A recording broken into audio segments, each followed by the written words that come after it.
retrouver cet enregistrement. Le partage d'écran fonctionne? Très bien. Ok. Donc, merci pour cette introduction. Donc, voilà. Donc, Cédric Lantillon. Donc, j'appartiens au CEREMA. Quelques mots juste sur le CEREMA. Donc, il y a un établissement public national d'expertise au service de l'État et des territoires. On est sous la tutelle du ministère de la Transition écologique et solidaire et du ministère de la Cohésion des territoires et des relations avec les collectivités territoriales. On est organisé avec des implantations territoriales et donc moi j'appartiens à la direction centre-est et on a 4 implantations à Autun, à l'île d'Abo, à Bron et à Clermont-Ferrand dans lequel vous trouverez des compétences bâtiments.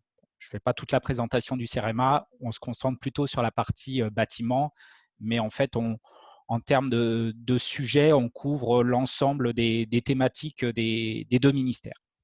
Sur le sujet du bâtiment, on m'a demandé de faire un point sur les repères méthodologiques sur la gestion patrimoniale. Avec le retour d'expérience qu'on peut avoir sur justement et les échanges avec les gestionnaires de patrimoine, on s'aperçoit assez rapidement qu'on poursuit de nombreux enjeux et objectifs quand on est en position de gestionnaire de bâtiment. On mettrait en avant, et plutôt c'est l'objectif qui est en gras sur cette première présentation, c'est avoir des bâtiments adaptés à leurs fonctions. Mais bien souvent, on a plein d'autres objectifs, et notamment dans le cadre de l'exercice des missions des collectivités, on doit rendre en fait ce service 24/24. Et souvent, c'est un peu l'urgence qui finalement pilote ou en tout cas fait la programmation des travaux. Donc, on a listé là dans ce support plein d'autres objectifs qui peuvent venir alimenter une stratégie patrimoniale. Donc, optimisation, rationalisation des surfaces, de la valorisation patrimoniale également. Le respect des exigences, ça a été cité tout à l'heure et puis on y reviendra tout à l'heure. La question de la sécurité et santé des personnes qui est un point très, très important. Des optimisations d'usage, la flexibilité des locaux. Donc, bien souvent, en position de gestionnaire, on est confronté en fait à une multitude d'objectifs et des sollicitations de la part de différentes directions ou en tout cas demandeurs qui peuvent parfois être contradictoires. La proposition qu'on fait et la diffusion en termes de méthodes sur la gestion patrimoniale qu'on fait à l'époque avec, vous trouverez des documents logotés CERTU et aujourd'hui CEREMA, s'organise en 6 étapes. Alors, ce n'est pas des étapes en fait qui se suivent, c'est des choses qui sont faites de manière un peu simultanée. Mais tout d'abord, organiser la gestion immobilière du parc, connaître le patrimoine, choisir des objectifs, élaborer une stratégie, définir et planifier des actions, conduire les actions et suivre les évolutions. Bon, Cédric, on ne voit pas défiler ton écran là. Ah, alors par contre ça, alors pourquoi vous ne voyez pas défiler mon écran? On est resté bloqué sur la première image, la première diapo. D'accord, alors, hop, je vais peut-être… Est-ce que le partage d'écran est toujours actif ou pas? Ah oui, mon partage d'écran est en pause, excusez-moi. Alors, comment je peux reprendre? Est-ce que vous voyez les 6 étapes? Ouais, c'est bon, parfait. Merci. Ok. Alors, c'est peut-être quand je change les pages. Alors, je vais essayer avec un bouton. Donc, les 6 étapes que je viens de citer. Et donc, comme je vous ai dit, en fait, elles ne se font pas de manière séquencée, même si dans l'idéal, et comme tous ceux qui ont fait un peu de conduite de projet, on imagine qu'on pourrait le faire comme ça, mais en fait, le parc, il est déjà existant, les structures existent déjà, et donc, on doit pouvoir agir sur l'ensemble de ces 6 étapes. Organiser la gestion immobilière, quelques éléments, ça concerne une pluralité d'acteurs. En fait, on s'aperçoit avec les retours un peu d'expérience qu'on a et les échanges qu'on peut avoir, c'est que bien souvent, on concentre en fait la question de la gestion immobilière à l'exploitation-maintenance. Et en fait, bien souvent, on a l'impression que les personnes sont un petit peu isolées au sein des structures, au sein des collectivités. Et donc, la gestion immobilière, le premier point, c'est d'abord de l'organiser. Et donc, on a des décisions, on le verra un petit peu plus tard sur la partie stratégie, mais on a à la fois des décisions qui relèvent bien sûr des élus, mais aussi des décisions qui relèvent de la partie technique. Et donc, pour définir une stratégie globale, on doit avoir un nombre important de personnes autour de la table. On le voit aussi aujourd'hui, par exemple, sur la démarche environnementale et énergétique, où au sein des collectivités, des fois, on a un service dédié, par exemple, à l'énergie ou à un plan climat, par exemple, et qui a des injonctions ou en tout cas des objectifs qui vont toucher la partie gestion patrimoniale. Et donc, la question de l'organisation de la gestion immobilière doit peut-être réintroduire aussi ces personnes-là. Des questions aussi qu'on avait pu traiter lors d'une précédente journée technique sur la question est-ce que j'externalise ou est-ce que je fais tout en régie. Voilà. Donc ça, c'est des questions qu'on peut se poser selon les différentes axes. Et donc, il y a des avantages, des inconvénients. Ça dépend aussi de la structure, mais on a du retour d'expérience sur ces questions-là. Et puis, bien sûr, des mobilisations d'expertise générale ou spécialisée et ou mutualisée. Par exemple, les conseillers en énergie partagée est une expertise, par exemple, qui peut être mutualisée avec plusieurs collectivités qui vont agir aussi sur la question de la gestion immobilière. Le deuxième point, c'est connaître le patrimoine. La connaissance du patrimoine va bien sûr au-delà de la simple adresse et de la surface des locaux, même si parfois, rien que la surface des locaux est des fois difficile à connaître sur l'ensemble du parc, par exemple, d'une structure.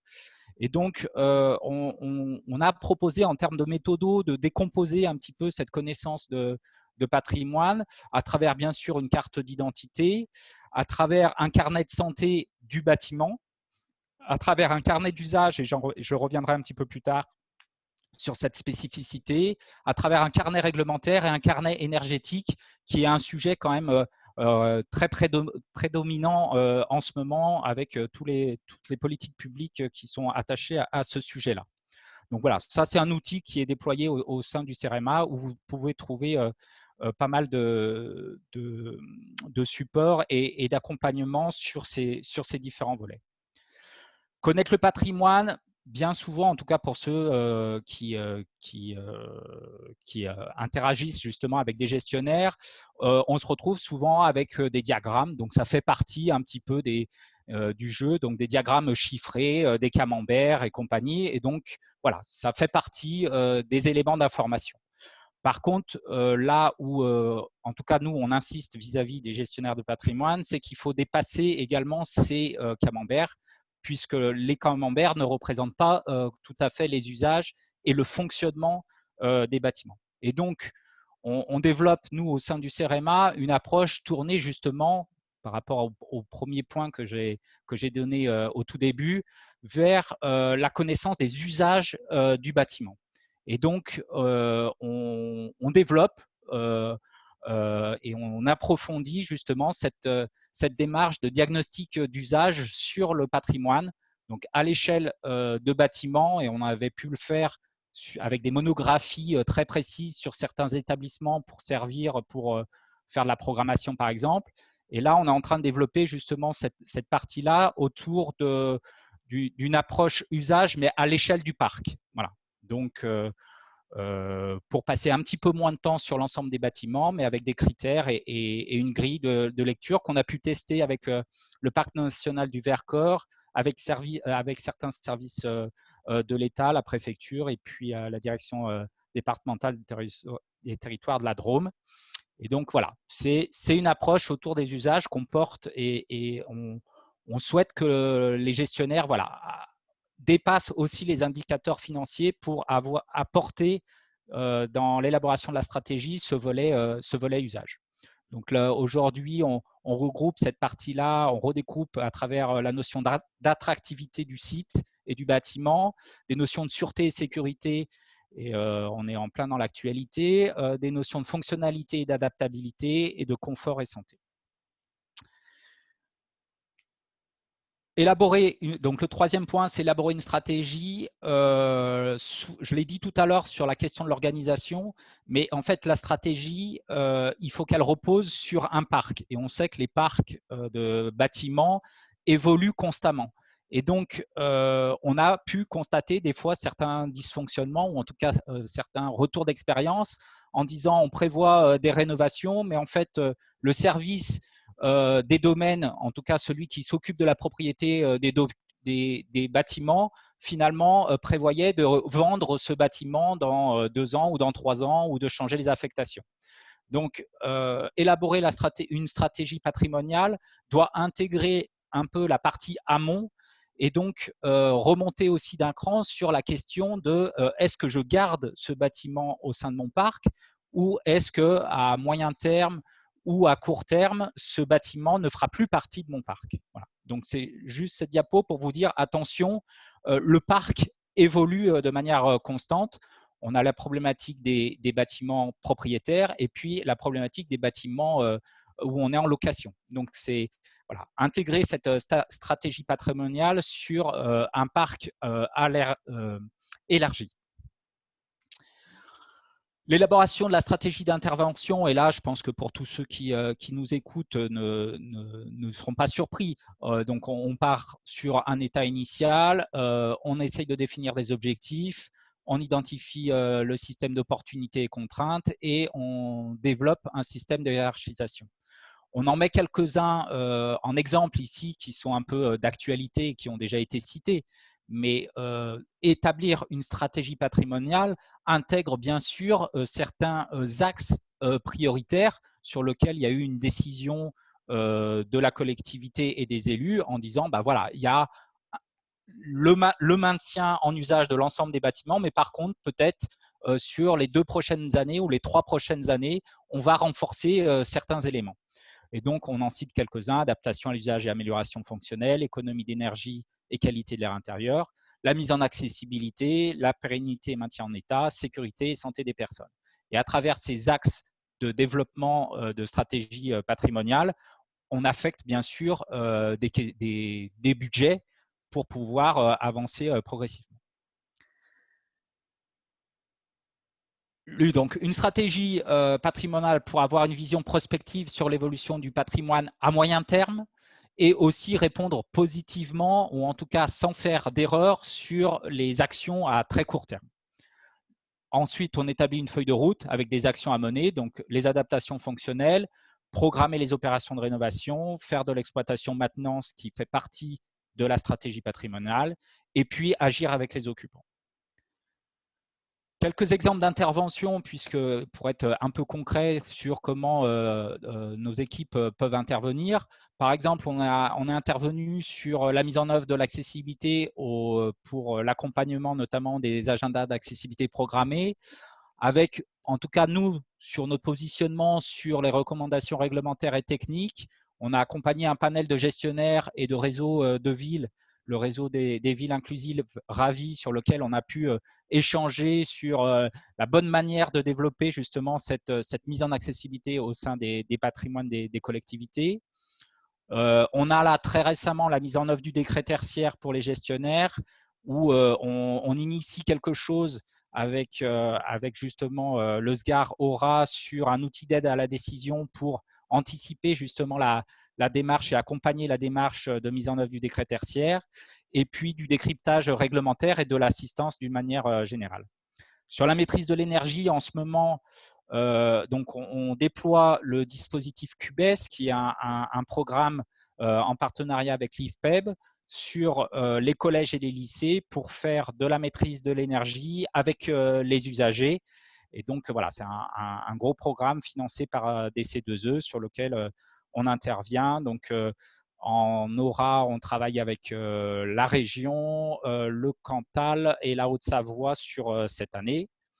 Et puis, on a fait des accompagnements de candidats à CUB 2020 qui est un peu sur le même principe. Schéma directeur immobilier pour la région Bretagne et puis le département de la Moselle avec mes collègues de l'Est et de la Bretagne. Et puis, en tout cas, sur notre zone, on travaille beaucoup en ce moment sur les référentiels de réception de systèmes de ventilation, qui est notamment une des spécialités sur notre zone d'action. Pour aller plus loin, ça y est, j'ai terminé. Donc, pour aller plus loin, donc des conférences techniques Cotita sur lesquelles vous pouvez vous appuyer, des références d'intervention sur cerema.fr et puis des publications téléchargeables sur notre site internet. La dernière diapo, donc vous pouvez nous appeler. En ce moment, je vous dis un peu les axes sur lesquels on travaille, puisque voilà, on est un établissement public et on va travailler notamment sur des réflexions pour accompagner les collectivités à moyen terme, sur la gestion active patrimoniale et notamment le lien avec le bâtiment ancien, l'adaptation au changement climatique et aux usages, et puis la ventilation des établissements scolaires, qui sont un peu les axes aujourd'hui de travail pour pouvoir faire de la capitalisation et resservir à travers des publications à l'ensemble des collectivités. Merci. Merci beaucoup Cédric, effectivement d'avoir balayé un petit peu cette problématique de la stratégie de gestion énergétique, notamment des patrimoines, avec les grandes étapes dans la vision du CEREMA, mais qu'on va retrouver de toute façon dans les présentations ensuite. Est-ce qu'il y a des questions? Donc, vous pouvez me les envoyer par le chat. Là, je suis à votre disposition. Voilà.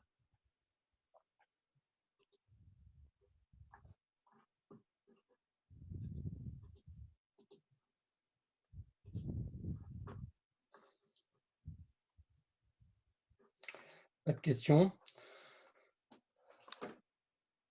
Ben, du coup, on va passer à la présentation suivante. Alors, je vois rien du tout dans le chat, c'est bon? C'est bon. Parfait. Donc, on va passer à la présentation suivante avec la ville d'Hérouville-Saint-Clair, dans le cadre d'une démarche qui vont nous présenter aussi d'expérimentation sur de la gestion patrimoniale, mais cette fois complètement intégrée. Donc, la thématique n'est pas seulement la thématique énergie, mais c'est bien une vision globale du patrimoine qui a été menée de façon expérimentale en Normandie, notamment avec l'ADEME. Et ce témoignage vous a semblé vraiment très, très intéressant. Donc, Hérouville, voilà, vous partagez votre écran et je vous laisse la parole pour à peu près un quart d'heure, pareil que tout à l'heure. Oui, bonjour. Tout le monde m'entend? Il faudrait mettre un petit peu plus fort si vous pouvez. Je crois qu'on est à fond. On va essayer de parler un petit peu plus fort. Ok. Donc, je suis Gisèle Ribalta. Je suis la maire adjointe à l'urbanisme de la ville d'Hérouville-Saint-Clair. Donc, deuxième ville du Calvados avec plus de 23 200 habitants et plus de 200 bâtiments sur notre collectivité. Donc, nous avons eu la chance de faire partie d'un essai, d'un test de l'ADEME pour créer un SDI. Et avant toute chose, je tenais à préciser que pour qu'un SDI fonctionne, il faut à tout prix qu'il y ait une vraie volonté politique derrière. Si la volonté politique n'est pas présente, il y a peu de chances que ça réussisse. Et on voit dans d'autres collectivités où ça marche un peu moins bien à cause de ce manque de volonté politique. Nous, Hérouville, on a créé des groupes de travail, principalement un premier groupe de travail qui réunissait notre directeur des finances, qui parlera tout à l'heure, Monsieur Vidu, le directeur des services techniques et puis notre responsable SIG, parce qu'on a un SIG sur Hérouville, c'est quand même assez pratique pour développer l'outil SDI.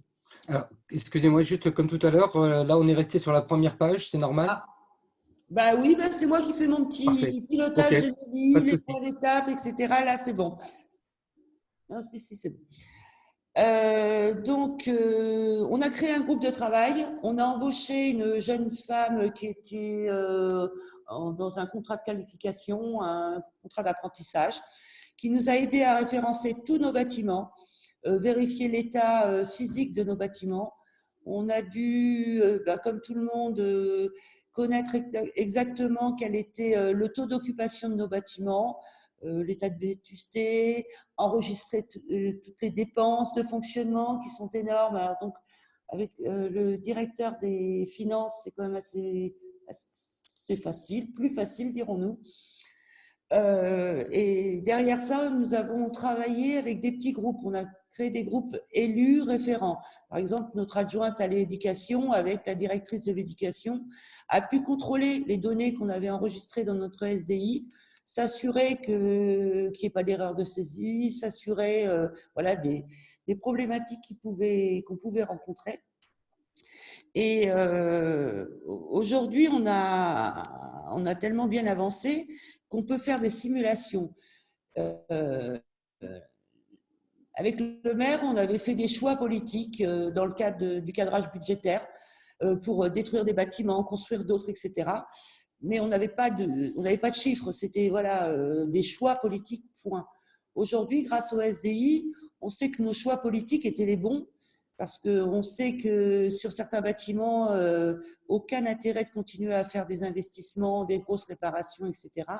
Valait mieux les détruire et de recréer un bâtiment neuf qui nous fait gagner beaucoup d'argent en fonctionnement. Comme toutes les collectivités aujourd'hui, c'est le fonctionnement qu'on doit gérer au maximum. Et grâce à notre SDI, aujourd'hui, on peut gérer tout ça sans problématique. Donc, je vais vous passer Nathalie Louiset, qui est notre responsable SDI, qui va vous expliquer comment on a travaillé. Nathalie. Bonjour. Donc, le préalable à la création d'un tel système, c'est, comme vous le disiez tout à l'heure, la connaissance du patrimoine et de ses caractéristiques principales. Il s'agit du socle donc, de notre outil, qui est donc la donnée. Et cette donnée, il faut la recenser et savoir identifier la personne ou le service qui sera le plus fiable et le plus proche de cette donnée. Car plusieurs services ou plusieurs personnes peuvent avoir à manipuler les mêmes données, mais souvent elles sont parfois altérées ou avec des niveaux de mise à jour différents. Ce qui fait que la donnée la plus fiable est celle qui est la plus proche du fait générateur de cette information. Et du coup, une fois qu'on a identifié cette personne référente, l'idée, ça va être de trouver les outils qui vont permettre de mettre en place une méthode de collecte la plus efficace et la moins coûteuse en temps possible. C'est ce qu'on a essayé de faire avec des outils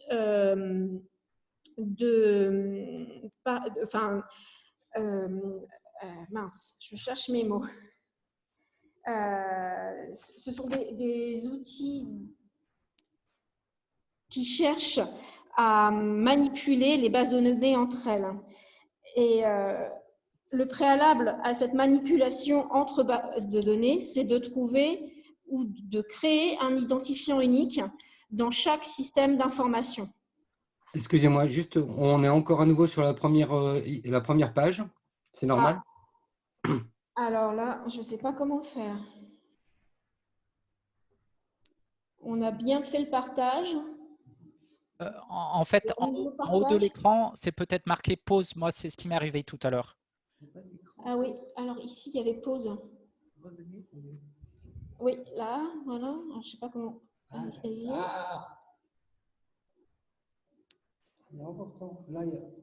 Mettre le partage. Reprendre le partage, allez-y. Est-ce que c'est mieux? Oui. Oui. Si vous cliquez sur la bonne diapo, ça doit y aller là. Il faut cliquer sur la bonne diapo. On va se remettre sur l'identifiant. Voilà. Parfait, merci. Celle-ci, j'étais. Voilà. Donc, oui, une fois qu'on a identifié les sources de données, on s'est attelé à créer un identifiant unique qu'on a essayé d'intégrer dans chaque source de données, donc dans chaque base ou plutôt fichier qui recensait la donnée qu'on avait à exploiter.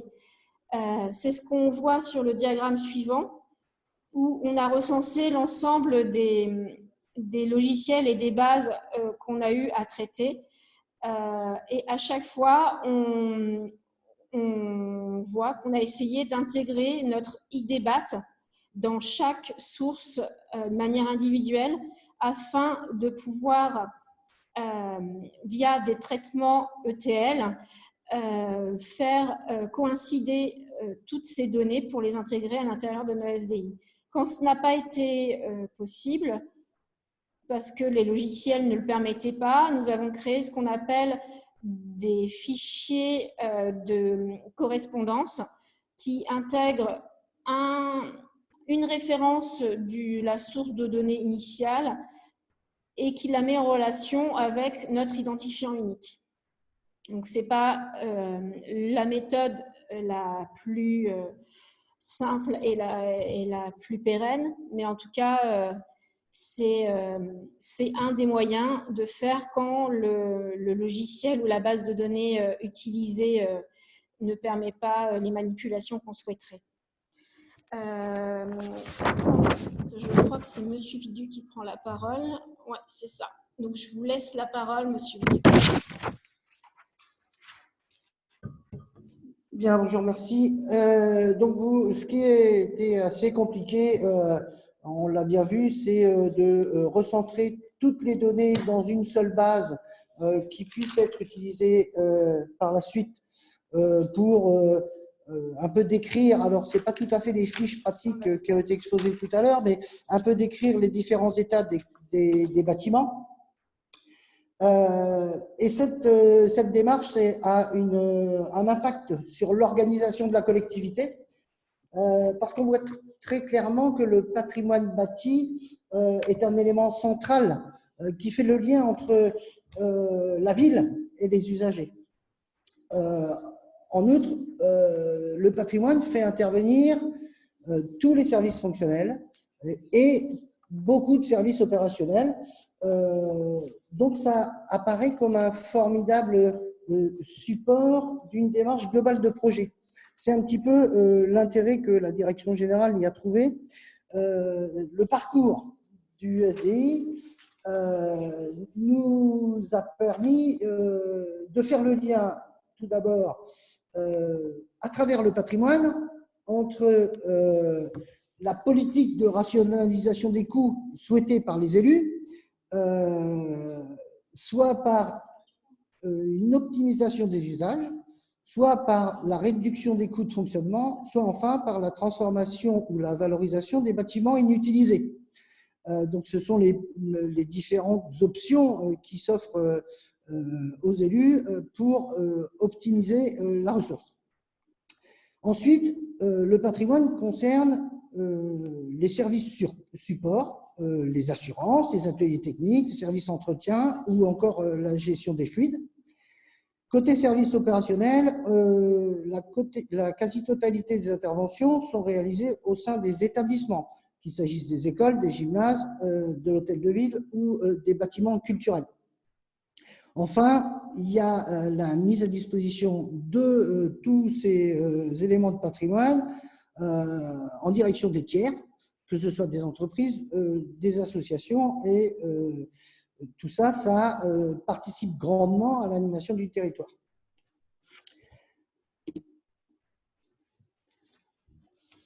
En gros, ce processus, comme l'a démontré Nathalie, la difficulté, c'était de constituer la base de données. Et ça a nécessité l'intervention de nombreux services fonctionnels quand il s'agit de mesurer des coûts et opérationnels quand il s'agit de mesurer, on va dire, des usages pour ces bâtiments-là. Cela nous a permis clairement de diffuser largement la problématique et de sensibiliser beaucoup d'agents dans la démarche, notamment lors des étapes de mars à septembre, au cours desquelles nous avons collecté, compilé et vérifié les données. L'outil a constitué, nous a permis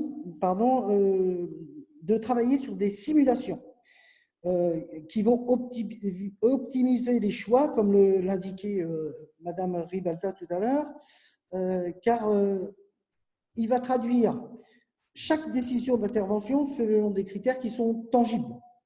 Ce sont des coûts d'intervention, ce sont des gains énergétiques et c'est surtout des impacts sur les usages. Parce que l'objectif de nos élus, c'est d'optimiser les usages, c'est-à-dire avoir un bâtiment super luxueux, très économe, mais où il n'y a personne dedans, ça n'a pas beaucoup d'intérêt pour, en tout cas, la politique publique. Aujourd'hui, pour nous, direction générale, on estime que l'avènement du nouveau mandat qui va démarrer le plus rapidement possible, on l'espère, et qui va passer dans sa phase opérationnelle, devrait nous permettre de soumettre à nos nouveaux élus une image assez précise du patrimoine, c'est-à-dire que l'ensemble des élus vont être sensibilisés à l'état du patrimoine, au coût de chaque bâtiment, à l'usage qui en est fait, et tout ça, on espère bien pouvoir faire en sorte de définir une stratégie globale. Alors, je mets toujours le même bémol, hein, c'est que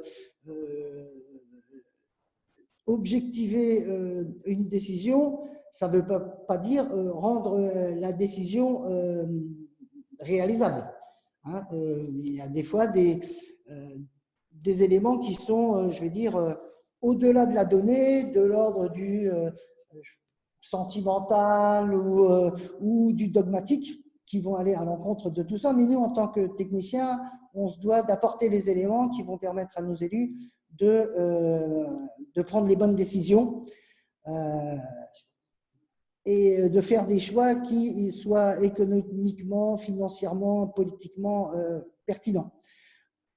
L'autre avantage est quelque chose qu'on va essayer de faire, nous, c'est de remobiliser les services autour de ces nouveaux objectifs qui vont être définis dans les prochains mois pour en faire des projets de service ou des projets oui, de mandat pour les services.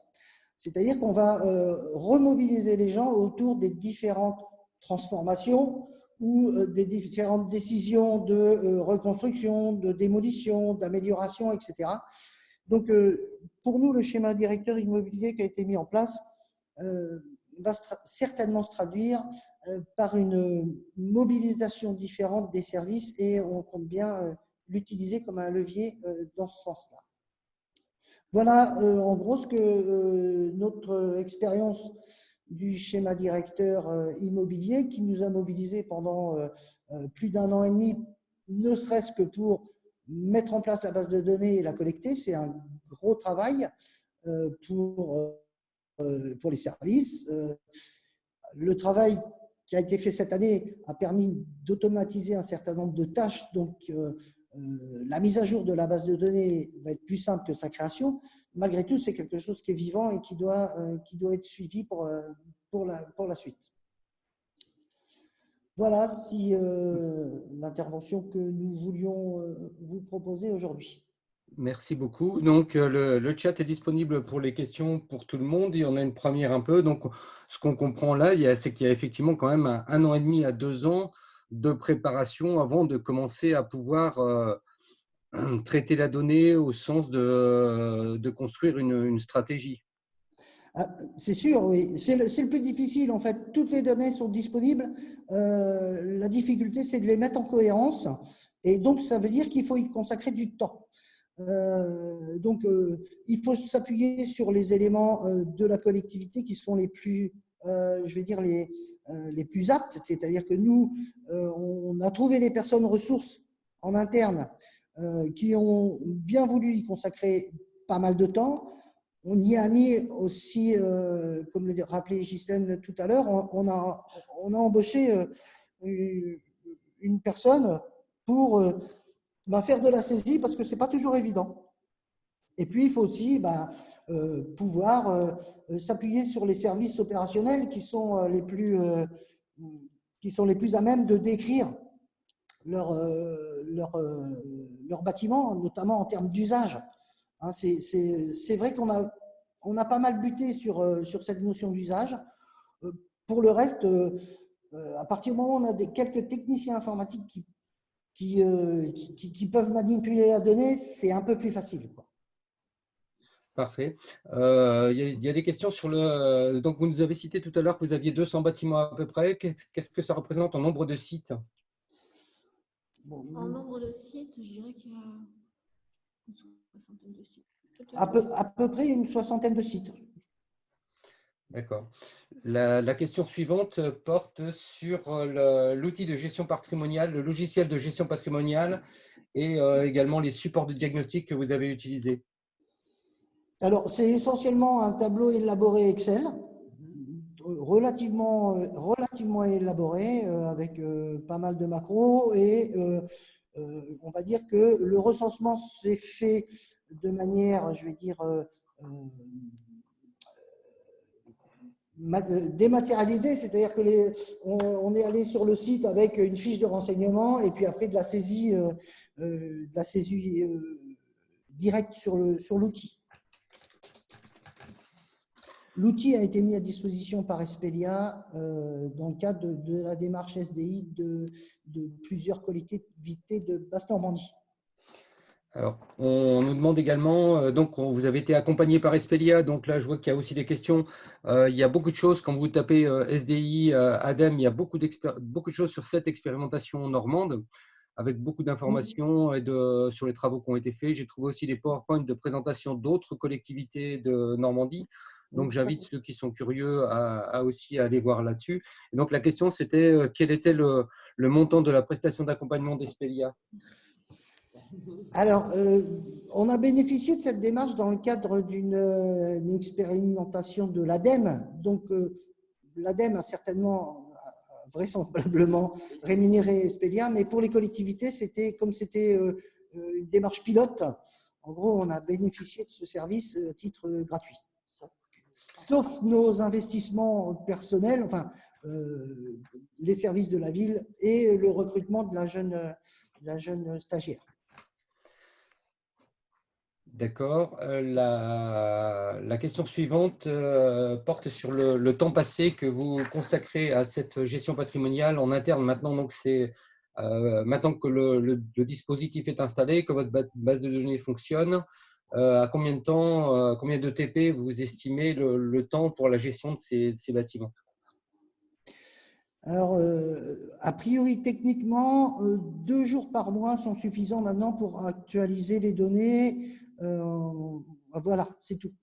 Parce qu'en fait, ça se fait au fil de l'eau. Parce qu'on a plein de choses qui se font au fil de l'eau et qui ont été justement pensées dès le départ de façon à être automatisées. C'est-à-dire que aujourd'hui, pour récupérer certaines données, on appuie sur un bouton.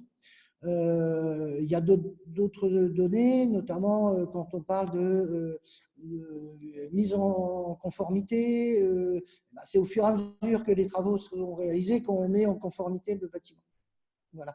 Et puis, il y a les données annuelles, c'est-à-dire que chaque année, on appuie sur un bouton pour lancer le traitement, pour récupérer les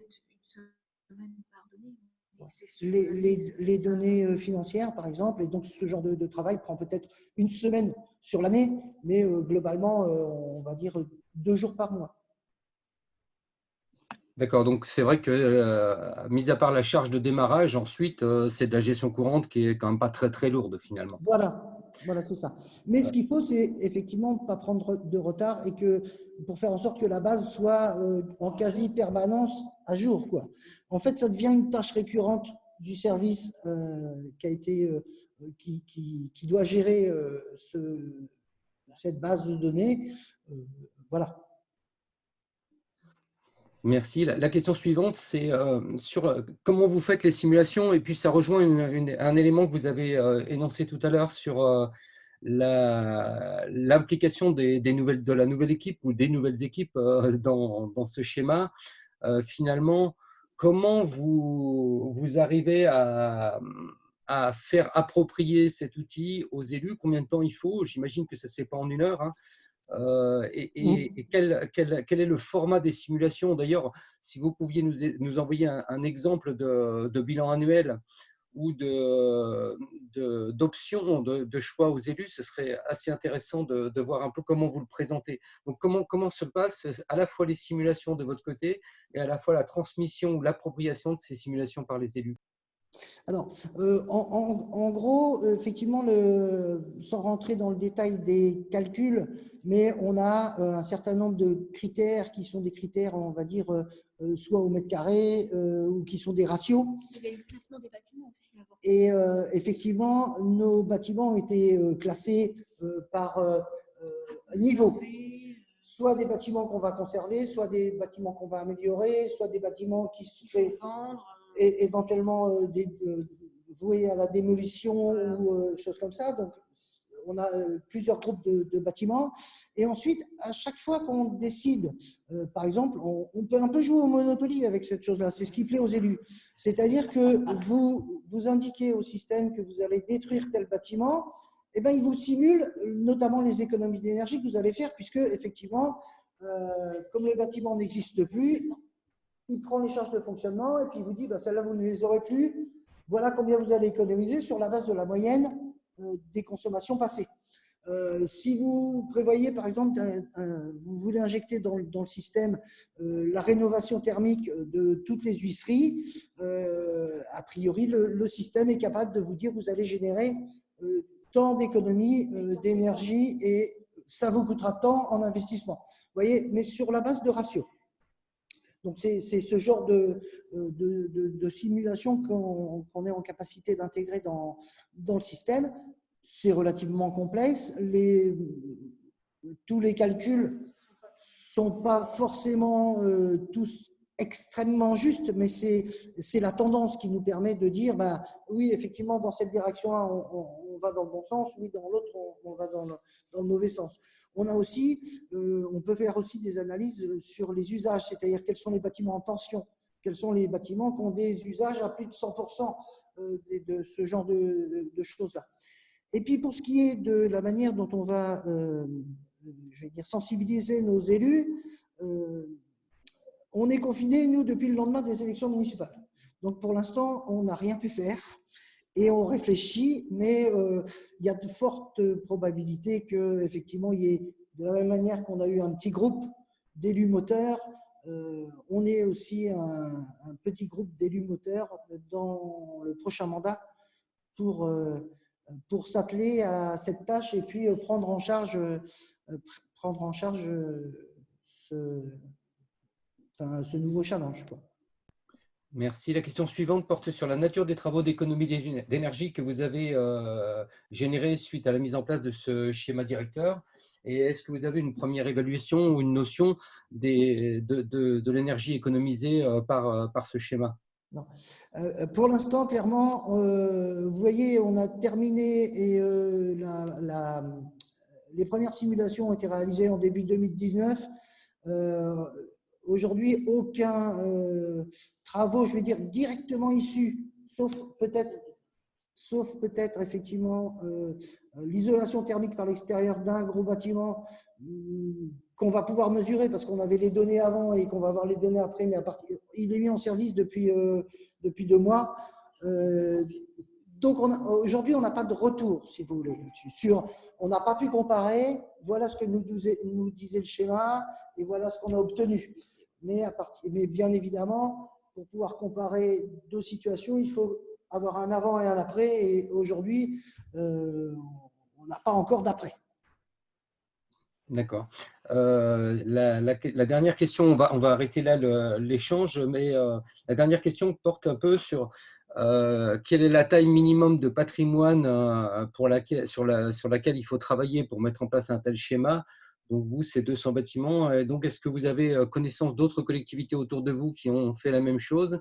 Ou est-ce que l'ADEME, Loïc ou quelqu'un de l'ADEME pourrait nous donner une idée du nombre de sites ou de la taille minimum qu'il faut pour se lancer dans une telle opération? Nous, on l'a fait, on a fait à la taille de tous nos bâtiments.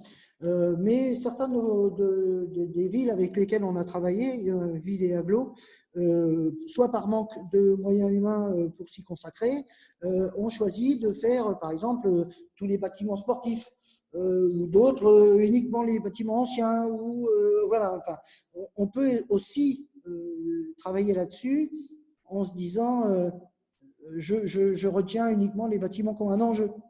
Et puis je fais l'analyse à fond. Oui. Et puis ça dépend aussi de la taille de la collectivité, des moyens qu'elle peut. peut y consacrer, quoi. Merci. Donc, pour tous ceux qui ont encore des questions, encore une fois, il y a aussi une petite plaquette de l'ADEME. On vous l'enverra aussi avec le compte-rendu de ce webinaire qui est vraiment très bien fait sur l'expérimentation du SDI. Il y a beaucoup de choses sur le net, donc vous pouvez avoir d'autres informations. Sur les dernières remarques qui ont été faites, bien sûr, le confinement va avoir une influence sur nos références de consommation de bâtiments et ça va peut-être pas être facile de retrouver la situation de référence, mais bon, c'est la vie. C'est vrai. Merci beaucoup à Hérouville. Si vous pouvez encore une fois nous transmettre quelques éléments ou quelques exemples de vos bilans, ne serait-ce que sur la forme, la façon dont vous avez le Monopoly que vous évoquiez, enfin la façon dont vous avez échangé, partagé des choses avec vos élus, c'est quand même intéressant parce qu'au-delà du fait de posséder la donnée et des grands tableaux Excel, on voit bien qu'il y a un côté quand même assez pédagogique et engagement des uns et des autres qui est quand même très intéressant dans votre expérience. On sent bien que vos élus sont motivés et présents. Et donc, ça nous intéresse de pouvoir voir ça. Et puis, merci beaucoup encore d'avoir participé. De rien, on vous remercie. Merci. Ce qu'on va faire, effectivement, on va rechercher dans nos archives. On a fait une présentation à nos élus en interne et qui est un peu plus pédagogique et on vous l'enverra. Merci beaucoup. Donc, vous arrêtez le partage d'écran et puis ensuite, on passe à Sébastien Delmas de la CAPI. Je te laisse prendre la parole, présenter ton PowerPoint et commencer ta présentation.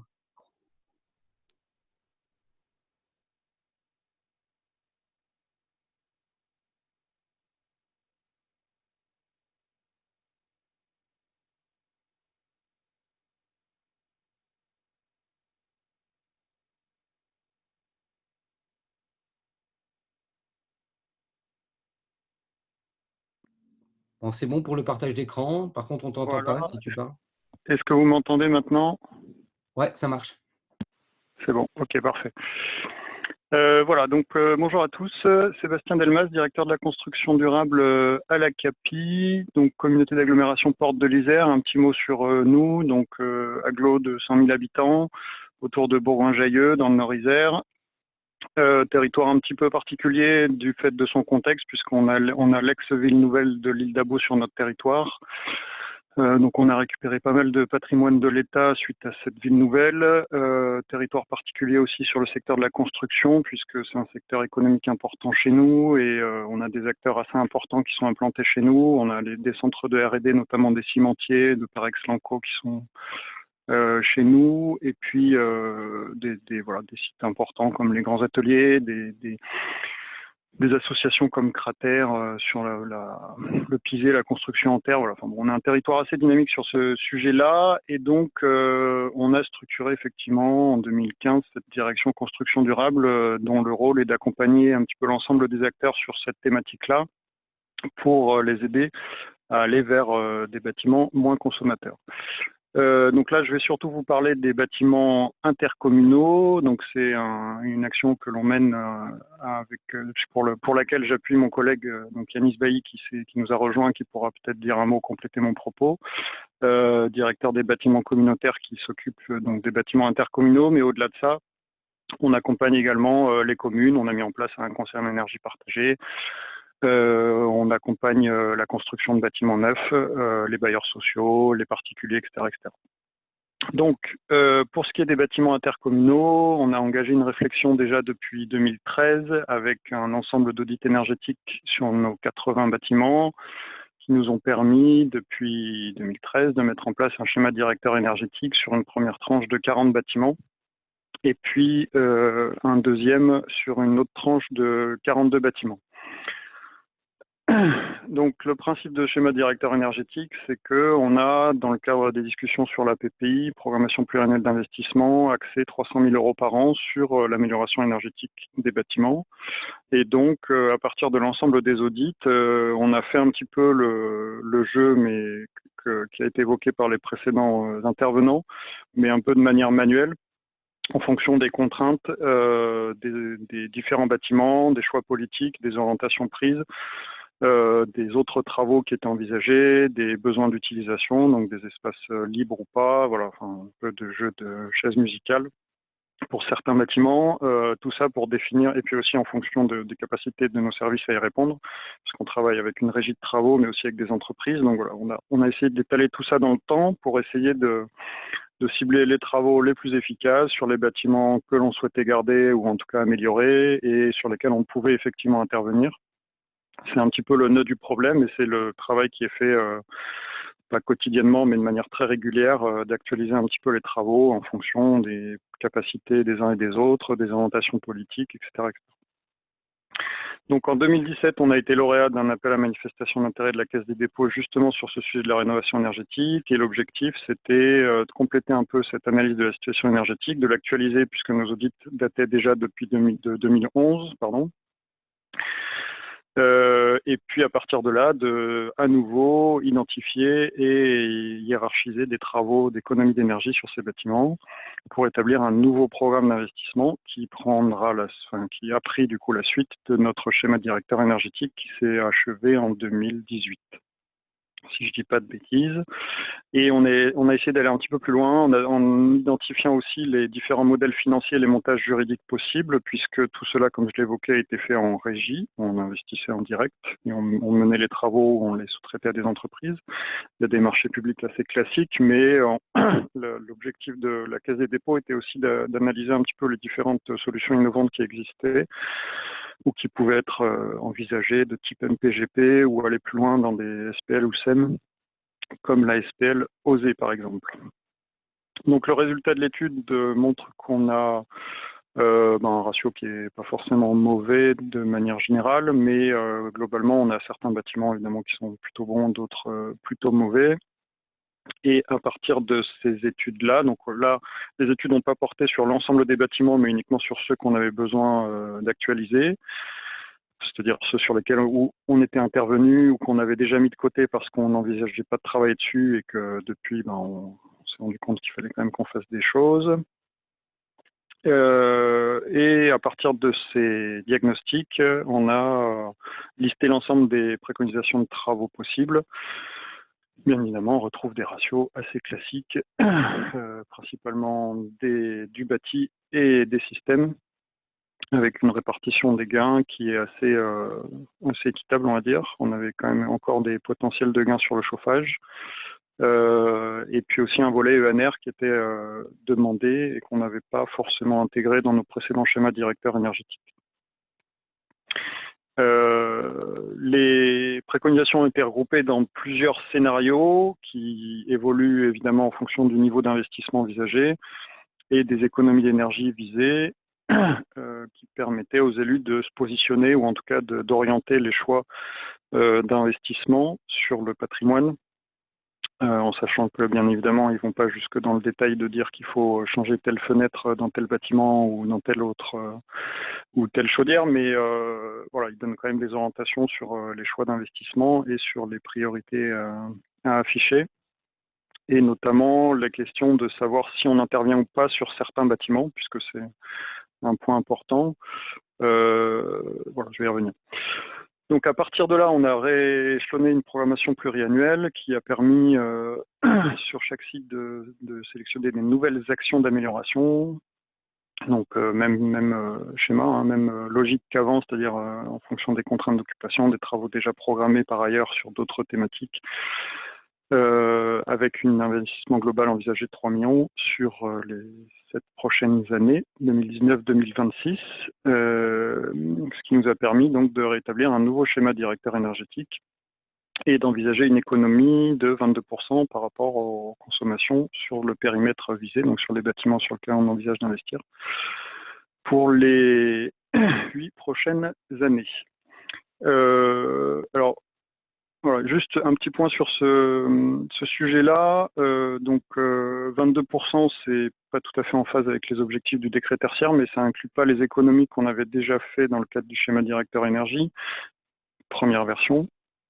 avec notamment la question de l'année de référence qui me semblait pas encore tout à fait arrêtée dans le décret tertiaire puisqu'il manquait un arrêté. Mais voilà, enfin, tout ça, on va bien évidemment le remouliner là puisqu'on est en début de mandat et donc ça dépendra des nouvelles priorités, mais j'y reviens après. Et puis en fonction des contraintes à venir, notamment liées au contexte actuel, que ce soit financière ou en termes de services à apporter. Voilà. En parallèle de ces études techniques, on a également, comme je l'évoquais, mené une étude juridique et financière sur les différents modèles possibles, que ce soit des CREM, des MPGP, la création de structures dédiées, etc.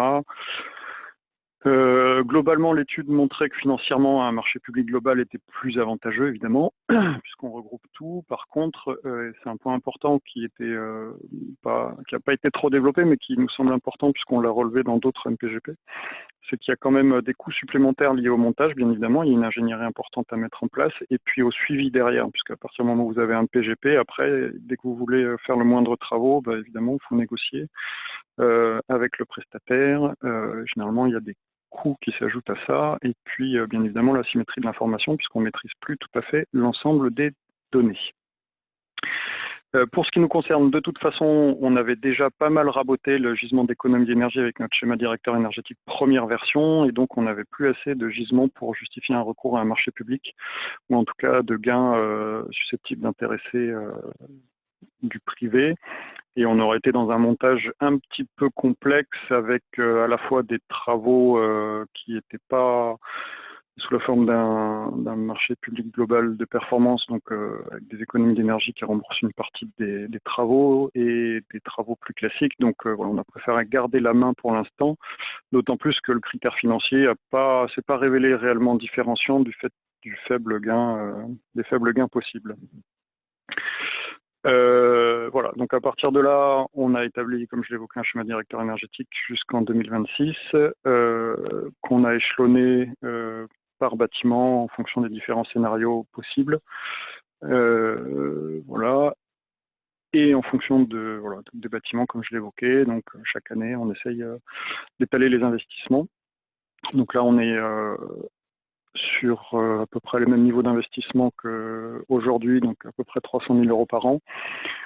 Et il nous manque là les gros postes d'investissement, puisque au-delà d'avoir raboté un petit peu les gisements, enfin d'avoir fait des gains faciles, on va dire, on a aussi fait les travaux pas forcément les plus coûteux, pardon. Et donc là, on se retrouve quand même un petit peu gêné, ou en tout cas bloqué sur certains bâtiments qu'on avait mis de côté du fait de l'incertitude de son devenir, mais également des questions de coûts d'investissement, notamment notre centre administratif, par exemple, où il faut qu'on investisse 1,5 million. Voilà, donc c'est pas anodin dans une PPI, et comme c'est arrivé en fin de mandat, pour l'instant, on n'a pas d'orientation là-dessus, donc tout ça est bien évidemment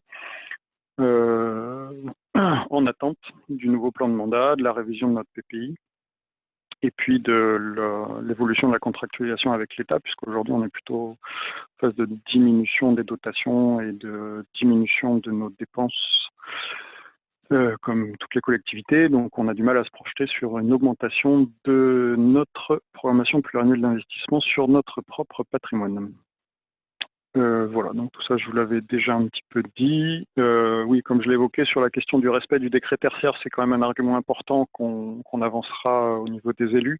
Par contre, il nous reste un petit travail à faire pour compiler un petit peu toutes les économies déjà générées, les futures économies, et arriver à se mettre en phase avec les exigences du décret tertiaire, enfin, selon leur méthode de calcul surtout. Voilà, enjeu que le CEREMA a bien souligné et que l'on va également faire pour accompagner nos communes notamment. Voilà, j'ai fini, j'étais rapide. Si vous avez des questions, n'hésitez pas. Oui, merci beaucoup Sébastien. Une première question sur la maîtrise d'ouvrage. Donc c'est bien la CAPI qui est maître d'ouvrage de tous les travaux Oui, aujourd'hui on est maître d'ouvrage sur l'ensemble de notre patrimoine.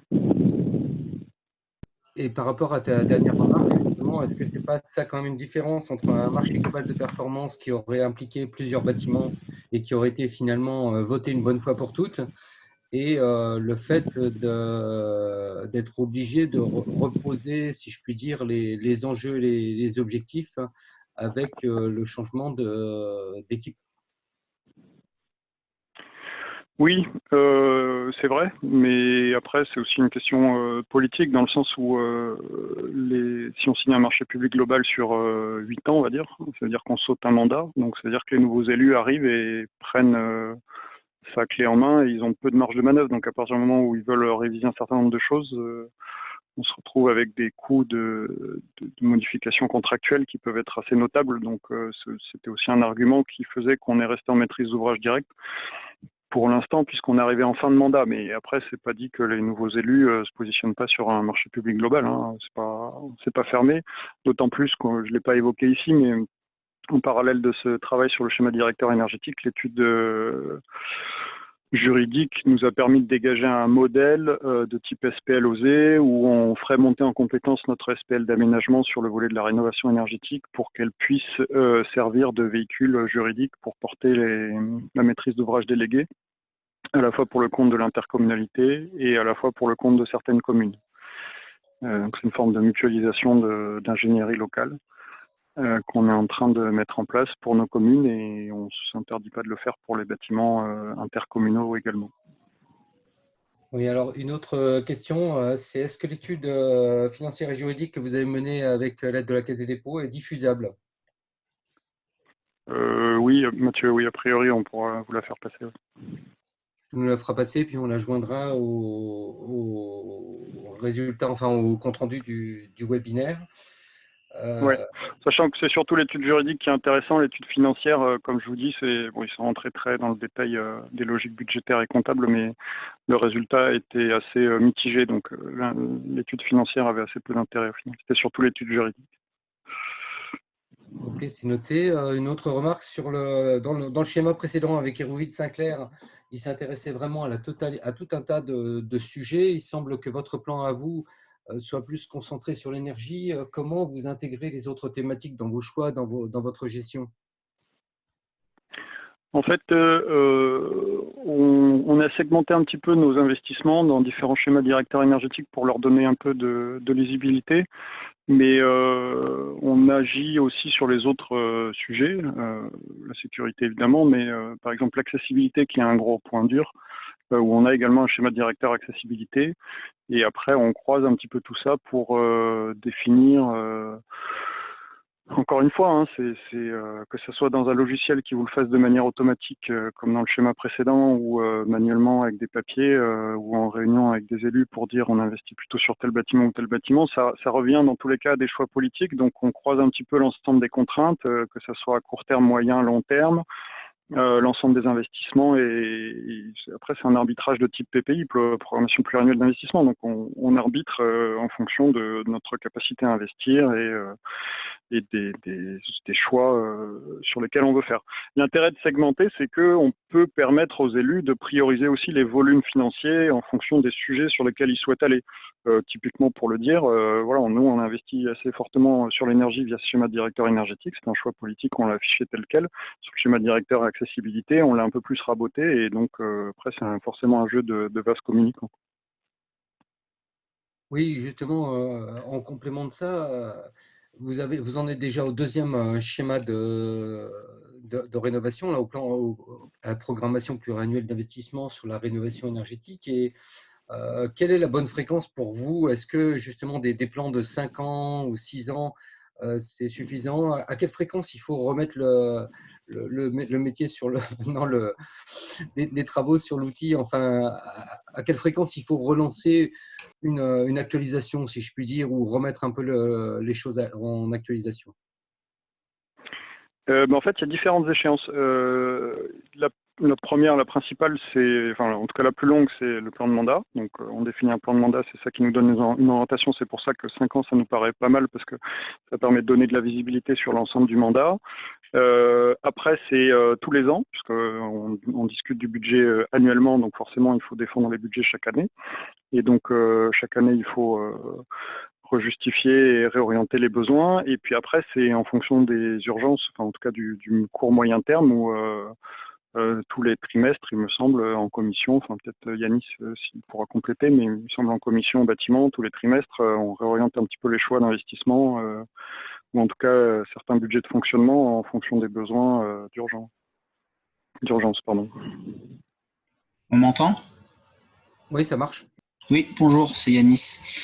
La mise à jour annuelle, effectivement, est importante, mais on a aussi eu une grosse mise à jour, c'était celle du bilan à mi-parcours du mandat, où là, on réinterroge le schéma directeur sous un angle plutôt politique.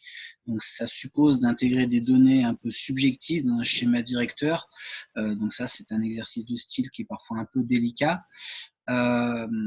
Pour répondre également en complément à la question tout à l'heure, on souhaite au niveau de la CAPI cette année se doter d'un logiciel de GMAO qui nous permettrait justement d'essayer de fusionner toutes ces visions, tous ces schémas directeurs, que ce soit sur l'énergie, la sécurité ou l'accessibilité handicapée.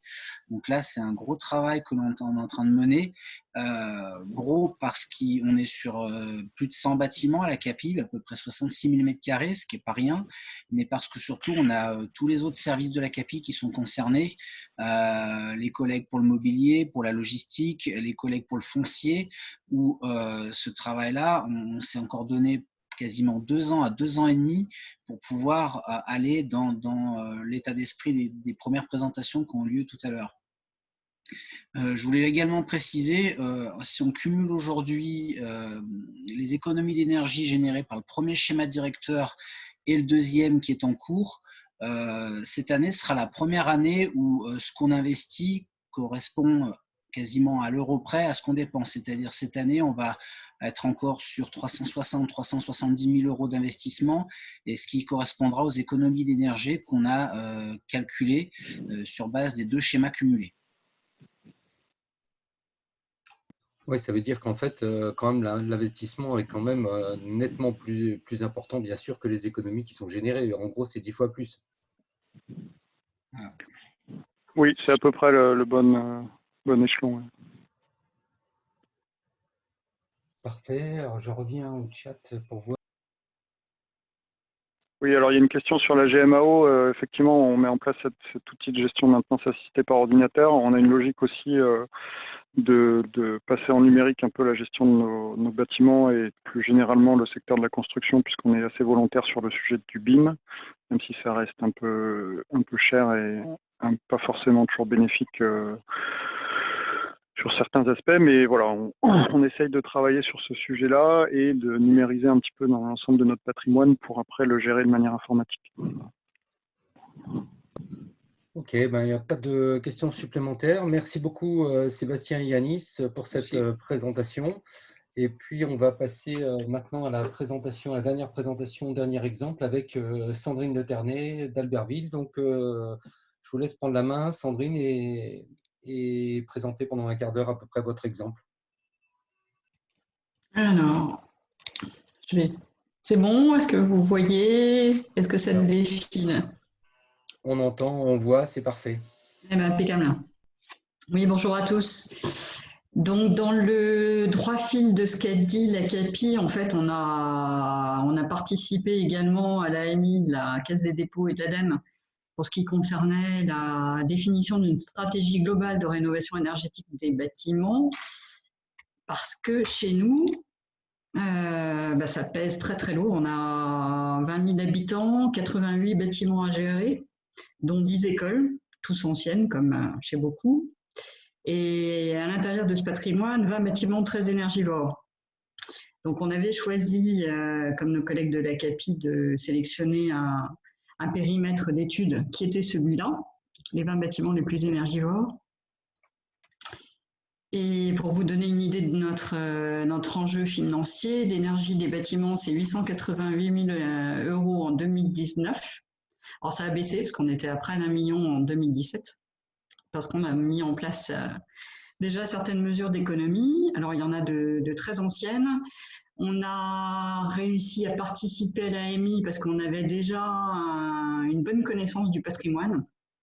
On avait en fait cumulé pas mal d'audits énergétiques, pas mal d'audits de santé, d'audits d'assurance. On a un CTM qui avait développé en son sein une grosse compétence en gestion de l'énergie, avec un service dédié, des gens compétents qui s'étaient formés tout au long de 20 ans de mise en place de cette gestion de données. Donc on a de la connaissance, mais on avait du mal à organiser ces audits et à déterminer une stratégie d'intervention. Et on avait encore plus de mal à trouver l'argent qui va avec la stratégie d'intervention. Donc on s'est saisi de cette AMI pour pouvoir répondre aux deux questions. Sur quoi il faut intervenir en priorité et avec quel modèle financier et juridique à notre disposition pour pouvoir massifier notre action. Donc les audits ont été faits avec l'aide de prestataires externes.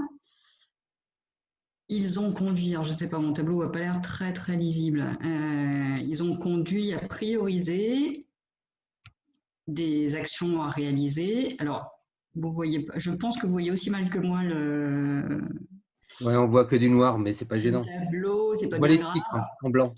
Voilà, l'idée, c'était de présenter, en tout cas à nos élus, un tableau assez synthétique qui leur permette de savoir, voilà, les 20 bâtiments sont là, quel est l'ordre de priorité de la rénovation qui est proposée par nos auditeurs, quelle est la consommation actuelle de ces bâtiments, est-ce qu'on peut gagner en confort ou pas, parce qu'il y avait cette notion-là qui était importante, notamment confort d'été, confort d'hiver, mais également confort d'été, qui est de plus en plus prégnant. Quel est l'état du bâtiment, dégradé, plus ou plutôt correct? Quels sont les coûts actuels et le potentiel de rénovation? Et en fait, parmi les bâtiments les plus prioritaires qui ont été classés, il s'avère que les écoles apparaissaient dans la top list. Alors là, vous voyez un petit peu mieux, normalement. Donc, on a toujours nos 20 bâtiments avec les écoles qui sont toutes parties du périmètre. Et ce qui ressortait de l'étude, c'est que pour travailler sur ces seuls 20 bâtiments les plus énergivores, il fallait mettre sur la table 8,3 millions de travaux, qui nous a économisé 241 000 € de coûts énergétiques par an et de coûts de grosses réparations. Alors, en sachant que le programme n'est pas apparu comme complètement farfelu sur le plan financier, puisqu'on avait déjà programmé 1,6 million sur les 8,3 millions de travaux préidentifiés. Donc, ça paraissait à portée de bourse de la ville. Est-ce que tu peux passer en plein écran, excuse-moi, pour qu'on voit un peu plus les chiffres? Alors là, vous me demandez un truc. Non, mais sinon, Sébastien, de toute façon, vous pouvez télécharger les présentations et vous pouvez le mettre en Zoom chez vous. Continuez. Alors, je continue. Donc, on a présenté tout ça à nos élus et on a essayé de leur faire passer l'idée et la connaissance que la clé de la réussite d'un changement de stratégie était l'entrée dans une démarche globale, parce que c'était bien là notre souci. Donc, on a essayé de les sensibiliser, de les convaincre. Alors, ils étaient convaincus pour le lancement de Audit, mais de là à passer une stratégie et à utiliser les résultats, il faut passer le cap quand même.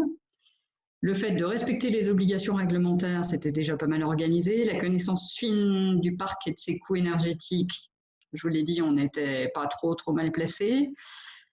Ensuite, il fallait entrer dans des démarches de progrès énergétique et de réduction des dépenses. Et là, on se heurte toujours à une difficulté qu'on n'a pas encore levée et qu'on n'a pas encore creusée, qui est la participation de nos usagers. Parce que, bien évidemment, comme toutes les collectivités, on n'utilise pas seul nos bâtiments. On a beaucoup d'usagers externes qu'il est plus difficile de motiver. En tout cas, c'est plus complexe. Je ne sais pas si c'est plus difficile, mais c'est plus complexe.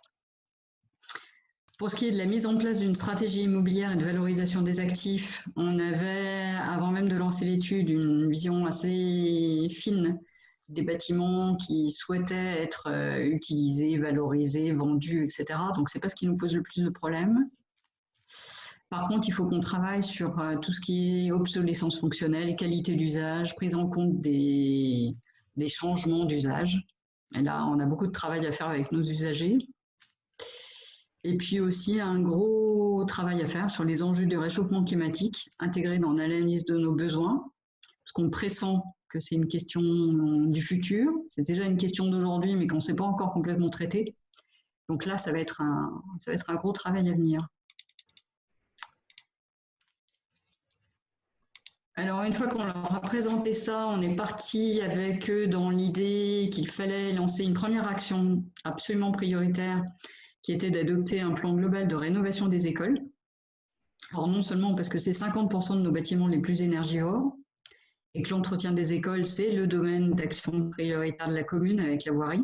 Donc là, ça n'a pas souffert de discussion. C'était une idée assez largement partagée par tout le monde, et notamment nos élus. On a une grosse question aussi sur le territoire, c'est de répondre aux défis de l'école du 21e siècle. Parce qu'on a beaucoup d'écoles qui doivent être mises en conformité avec toutes les réglementations. On a l'attractivité des écoles de notre quartier prioritaire qui est en question. Et puis, qu'est-ce que je peux vous dire d'intéressant là-dessus? Les usages du numérique qu'on est en train de développer notamment. Et puis, bien évidemment, sur le plan financier, ce n'est pas complètement anodin. Ça fait partie des enjeux du grand plan d'investissement de l'État. Donc, avec la possibilité de se faire aider un peu plus massivement que sur d'autres questions de rénovation. Donc, sur les écoles, on en est où? En fait, on a identifié 5 millions de travaux à réaliser. Il y en a déjà 2 qui sont programmés en APCP et pour certaines qui sont faites. Sur les rénovations énergétiques, on a identifié des choses.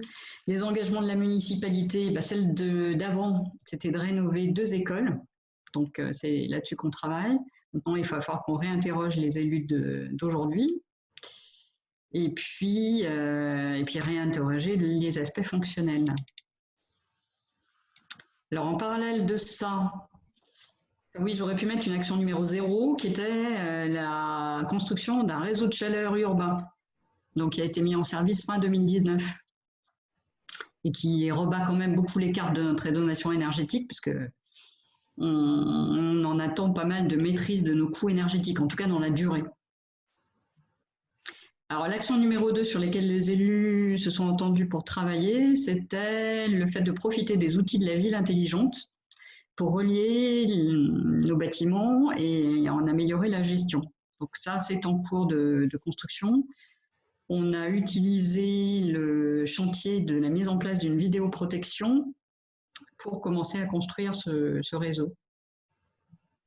Et puis en interne, on a un directeur des services techniques qui travaille sur le fait de revaloriser aussi la professionnalisation de notre équipe interne, ces services techniques, et d'améliorer les relations avec nos fournisseurs externes, donc gagner en compétences.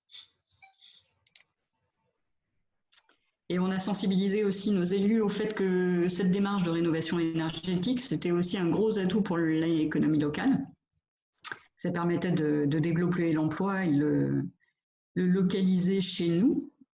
Et par exemple, on a récupéré des informations. Alors ça, on n'a pas encore complètement creusé, c'est une fiche action à développer. Avec Aura2E et la SPLOZ, on a récupéré quelques informations. 10 000 m² de rénovation, ça correspondrait à peu près à 16 emplois en Savoie. Alors, et 1 million d'euros de rénovation énergétique, c'est à peu près 15 emplois locaux qui sont soutenus.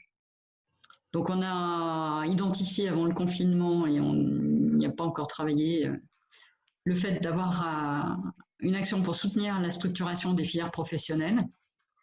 Donc ça reste à faire. Et sur le fait de communiquer auprès de ces filières, sur le fait qu'on a un plan d'action ambitieux de rénovation énergétique et qu'on attend d'eux qu'ils puissent nous accompagner, puisqu'en Savoie, et notamment à Albertville, on a une problématique un peu particulière, c'est que les stations de ski sont très attractives parce qu'elles payent bien, et nous, du coup, beaucoup moins. Et donc, on a du mal, des fois, à avoir des réponses à nos appels d'offres de travaux. Donc ça, c'est un travail à faire avec les professionnels. Ensuite, je vais passer, alors ça c'est une page de présentation qu'on a utilisée pour nos élus, pour les sensibiliser aux moyens financiers que l'on avait. Bon, il y a plein de chiffres en rouge parce que c'est des choses qu'il faut qu'on travaille. On a essayé de voir et de compter nos nos petits sous pour savoir si on arrivait à mettre bout à bout ce qu'il nous fallait pour financer notre fameux programme de 8 millions sur les 20 bâtiments énergivores. Alors, grosso modo, comme je vous le disais tout à l'heure, on devrait y arriver, en tout cas sur les quelques années d'un ou deux mandats. On a également regardé dans le cadre de l'AMI quelles étaient les solutions juridiques envisageables, donc avec l'Intracting, notamment avec l'enveloppe qui est proposée par la Caisse des dépôts, les marchés de travaux, les collègues en ont parlé, le contrat de performance énergétique, l'adhésion et le travail avec une SPL régionale qui s'appelle la SPL OSE, et le fait de développer une compétence au niveau d'une SEM. Alors pour nous, en fait, aujourd'hui, ce qu'on a retenu, c'est l'adhésion à la SPL OSE, parce que en termes de maîtrise et de capacité d'action de nos services techniques, on n'est pas très bien dotés, parce qu'on est assez peu nombreux. Et on a éliminé pour le moment, avec l'ancienne équipe municipale, l'idée de recourir à des contrats de performance énergétique, parce que en fin de mandat, ça paraissait assez compliqué de mettre ça en place, ça paraissait pas le plus urgent, et assez complexe aussi pour nous à utiliser. On a une équipe technique avec quelques doutes sur le fait qu'on continue à conserver une certaine maîtrise, un certain savoir-faire. Donc, on a préféré s'orienter vers l'adhésion à une SPL qui savait faire et qui, en plus, avait une fibre économique pour maintenir l'emploi local. Donc, il y a 3 bâtiments qui ont été identifiés avec elle comme pouvant entrer dans son programme de travaux pour nous dès 2020. Des études ont été lancées fin 2019 par la commune et donc on devrait avoir, dès que possible, après le confinement, le lancement des marchés de travaux. Et puis, on a lancé alors 2 actions complémentaires au niveau de la ville, en se disant, ça, ce sont des actions SPL-OSE ou des gros travaux, c'est bien pour des actions lourdes, mais ça demande bien évidemment beaucoup d'argent. On n'en a pas tant que ça. Qu'est-ce qu'on peut faire comme action immédiate, rapide, mais qui rapporte également des économies d'énergie? Donc, on a creusé la question de l'Intracting. Alors, pas l'enveloppe de la Caisse des dépôts, parce que ça a supposé aussi des gros travaux, mais une enveloppe sur fonds propres. On a lancé ça en 2019 sur la base des 114 000 € d'économie d'énergie qu'on avait déjà réalisé historiquement en 2018. Et donc, les élus sont partis sur l'idée que cette économie d'énergie de 114 000 € ne devait être utilisée que pour financer de nouveaux travaux de rénovation énergétique qui, à nouveau, allaient générer des économies d'énergie, réalimenter le fonds d'Intracting et permettre chaque année une enveloppe d'intervention. Donc, on en est à peu près aujourd'hui à 100 000 € par an d'intervention. Et pour les bâtiments, on a lancé un programme de relamping qui n'était pas programmé jusqu'à présent. Et en dernière modalité d'action, on a testé sur l'année 2020, enfin on est en test, l'idée que les économies d'énergie sur nos bâtiments nous permettent également d'élargir notre capacité d'amortissement de notre patrimoine. L'idée, c'est qu'il faut absolument qu'on consolide nos moyens financiers et que dans le secteur public, on n'a pas l'obligation d'amortir les bâtiments et que du coup, on n'a pas cette manne historique. Et on s'est dit qu'il fallait absolument qu'on commence à la constituer. Donc, on a identifié un bâtiment test sur lequel on a recherché les économies d'énergie qui avaient été permises par les travaux de rénovation qu'on avait déjà conduits dessus. Et les 22 000 € d'amortissement qu'ils devaient générer ont été introduits dans le budget 2020, au BP. Et donc, en cours d'année 2020, puisque les élus ont accepté cette démarche, on devrait élargir l'enveloppe de ces amortissements facultatifs.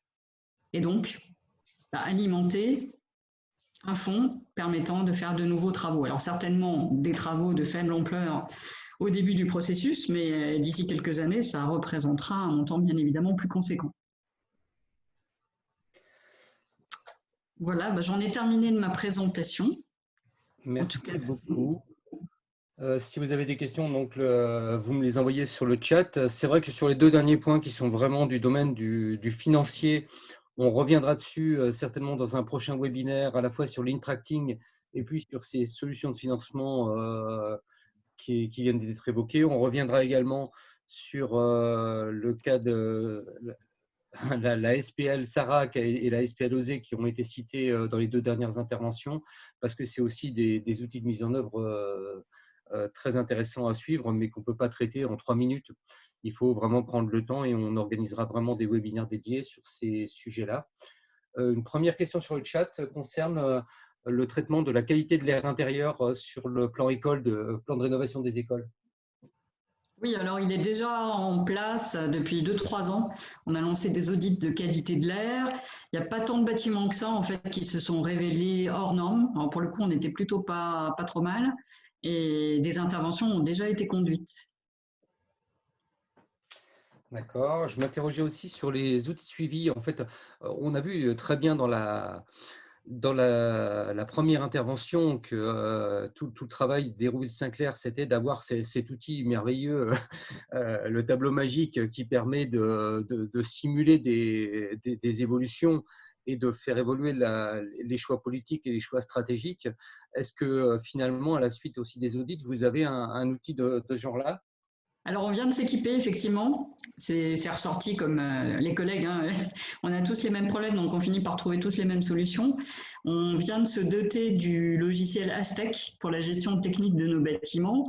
Et à l'intérieur, il y a une dimension de schéma directeur. Alors, il est patrimonial, c'est bien plus large que l'immobilier, parce qu'apparemment, ça couvre tout. Et dedans, on devrait pouvoir utiliser une notion de référent unique.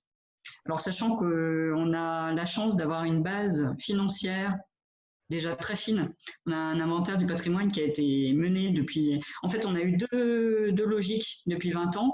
Une logique purement technique, avec vraiment une bonne connaissance technique de notre patrimoine bâti et énergétique.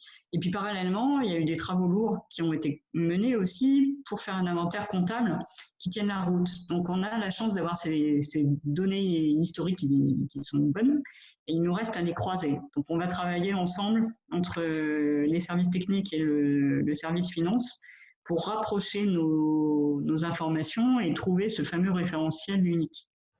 Donc, avec Aztec, on ne désespère pas de pouvoir le faire. Merci beaucoup. Je ne sais pas comment ça s'écrit Aztec, tu pourras toujours m'envoyer les informations. Oui, Comme ça, on c'est ne le facile. référencera. A-S-T-E-H. A-S-T-E-C-H. Merci, bon, moi j'ai la réponse en ligne.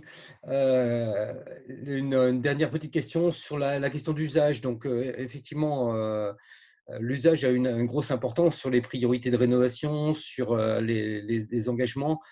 Comment vous l'avez traité dans votre cas? Justement, c'est pour ça qu'est apparu le plan école. C'est que pour les élus, effectivement, l'aspect financier, c'est un intérêt majeur, mais pas que. Et comme dans nos bâtiments les plus importants en termes d'usage ressortent très facilement les écoles, et que c'est vraiment le cœur du métier d'une ville, hein, de gérer ces écoles, on s'est focalisé là-dessus. Alors, toutes les études les études programmes qu'on est en train de lancer concernent 2 écoles et un théâtre. Alors, le théâtre, parce justement, on envisage de changer complètement sa destination.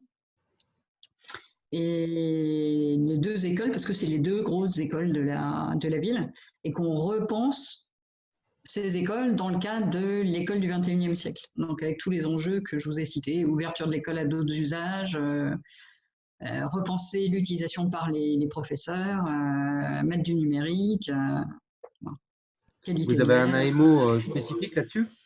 Oui. D'accord. Donc, à la limite, le cahier des charges ou les informations pourront aussi nous intéresser. C'est vrai que cette question de l'usage et des usagers est toujours assez importante dans les schémas immobiliers, dans les programmations, dans les plans de rénovation. Et il y a finalement peu de littérature et peu de matière dans ce domaine-là, et tout nouvel élément nous intéresse. Merci beaucoup. Donc, Sandrine, je ne vois plus de questions. Merci beaucoup de cette intervention. Merci. On a vu donc jusqu'à présent la présentation générale. Donc, tu peux relâcher le partage d'écran. Et puis, Loïc, le Kiosk, tu pourras le prendre, sinon je le prendrai. Et donc, après la présentation générale du CEREMA, 3 exemples très différents et très, à la fois, ils ont la même optique, enfin, la même façon de faire, la même procédure, mais quand même, les objectifs, les motivations, les moyens, les engagements sont différents, ce qui montre bien quand même qu'on n'est pas dans un modèle unique, mais au contraire, c'est à chacun d'inventer autour de la méthodologie générale son propre schéma directeur ou son propre plan de rénovation. Et on va terminer avec une intervention couplée de l'ADEME et de la Banque des Territoires sur quelles perspectives sur ces schémas directeurs, ces plans de rénovation énergétique en Auvergne-Rhône-Alpes. Loïc, je te laisse la parole. Allô, j'ai des problèmes pour basculer la présentation. Est-ce que C'est bon, là, on la voit là, pas de souci. vous la voyez? Oui, très bien. Mais en plein écran? Non, pas en plein écran, mais si tu peux… Je vais m'occuper de ça. Mais on t'entend bien, sinon, et on la Vous voit. l'avez en plein écran, là? Non, elle s'est mise dans un coin. Bon, excusez-moi. On va faire comme ça. Alors, bonjour à tous. C'était mieux avant quand même dans la présentation. Hein. Là, on la voit moins bien que juste avant. Ah, est-ce que tu peux la… Attendez. Est-ce que ça vous va là? Alors, Laurent, vous voyez quelque chose? Non, on ne voit plus rien là. Vous voyez plus rien. Alors, j'arrête et je recommence. Alors, j'ai la lourde tâche avec Isabelle Saffray de la Banque des Territoires de conclure ce webinaire. Tu le vois là, Laurent? Ouais, là, ça va et tu peux passer la diapo 2 et tu resteras là-dessus. D'accord. Donc, vous avez nos coordonnées sur cette première page. Hein. C'est peut-être important par rapport à la suite. Donc, d'abord, je voudrais remercier l'ensemble des participants hein, jusqu'à la fin. En tout cas, j'espère jusqu'à la fin de notre intervention avec Isabelle, qui sera très courte, je l'espère. Il y avait 136 personnes ou 135 personnes. Donc, ça montre qu'il y a un public pour ce genre de manifestation, même si les conditions sont un peu particulières ces temps-ci. Je voulais signaler que, comme l'a dit Jérôme en intro et l'a rappelé Laurent à un moment donné, cette manifestation se déroule dans le cadre d'une animation régionale souhaitée par la Banque des Territoires, l'Adréal, Aura 2E, la région et l'ADEME. Une animation sur le thème des bâtiments tertiaires publics. Et visiblement, avec le succès qu'on a eu pour cette première, nous renouvellerons le 4 juin 2020 de 13h30 à 15h sur une nouvelle thématique qui est celle de l'ingénierie financière. J'espère que vous serez également nombreux.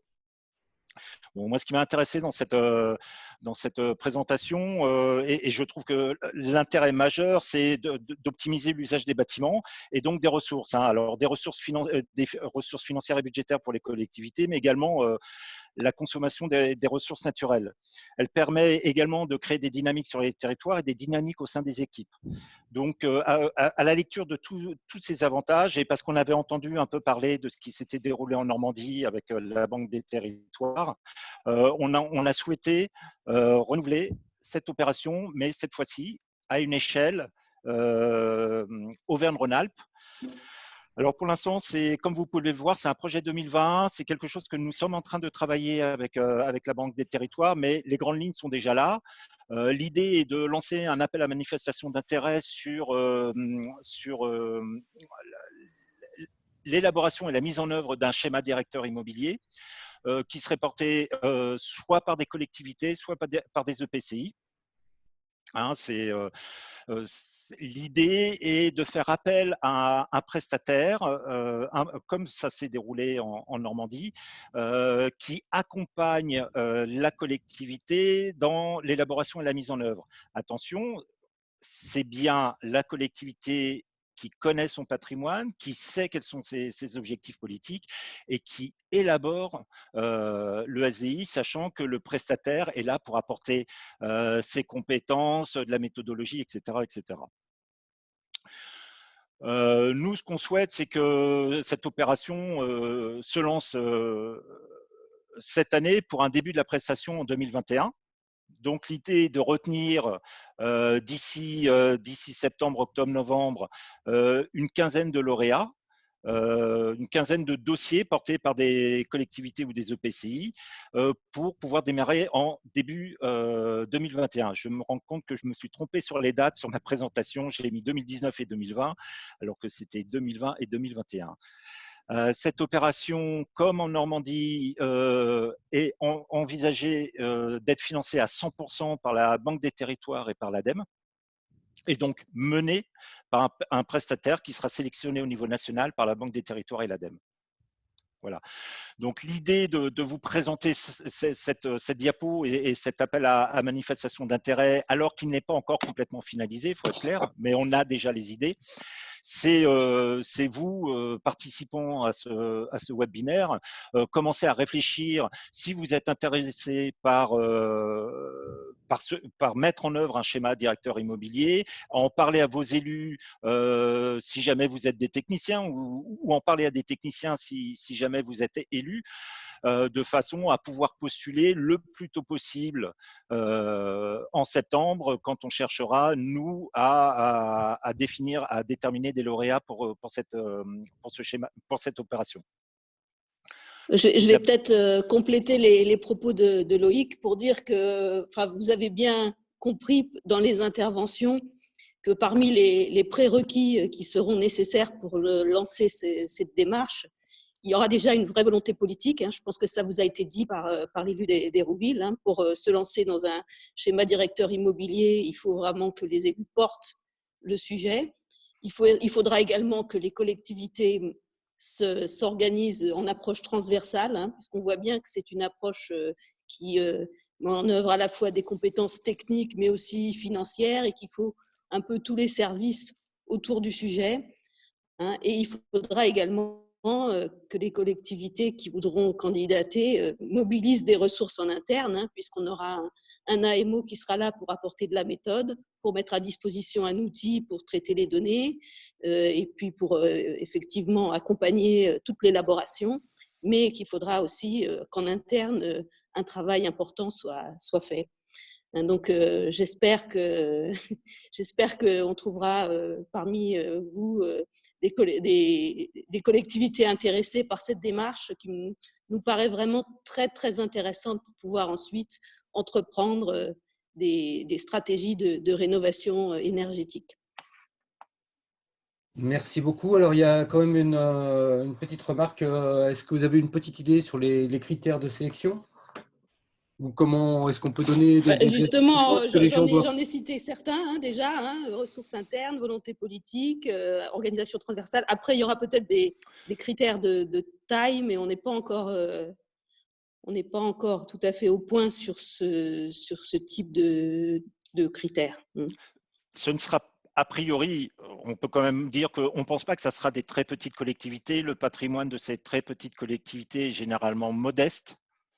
Je ne sais pas si ce patrimoine nécessite de déballer l'ensemble des moyens qui seraient mis en œuvre dans le cadre de cet appel à manifestation d'intérêt.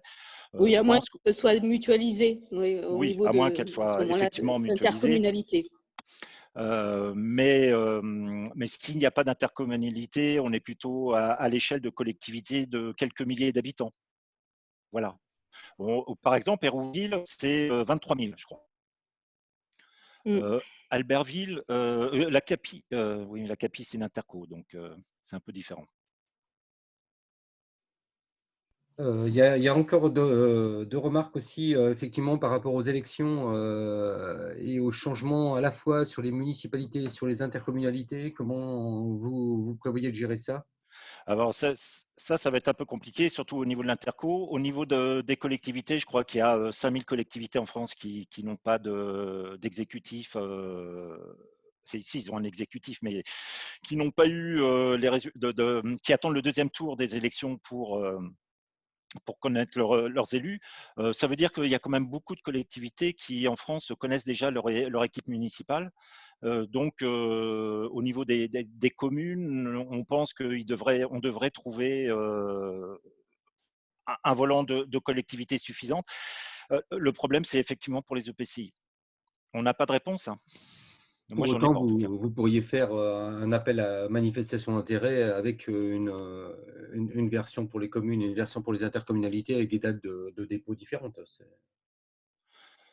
Oui, oui. Après, on a nous nos propres contraintes budgétaires liées au budget annuel, quoi.